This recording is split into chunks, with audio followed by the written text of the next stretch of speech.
A Comissão Europeia está a propor um montante adicional de 45 mil milhões de euros para ajudar os agricultores. Numa carta publicada na terça-feira, a presidente da instituição, Ursula von der Leyen, colocou em cima da mesa este financiamento no âmbito da política agrícola comum. Com este anúncio, von der Leyen tenta convencer sobretudo os Estados-membros que se opõem a um acordo comercial com os países do Mercosul.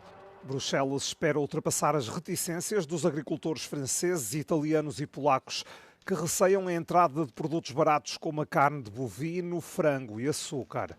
O voto favorável de Roma garantiria uma maioria qualificada entre os 27 Estados-membros. A votação poderá acontecer na sexta-feira. Se for dada luz verde, Ursula von der Leyen poderá deslocar-se ao Paraguai no início da próxima semana para assinar o acordo que eliminará 90% dos direitos aduaneiros entre a União Europeia e o Mercosul.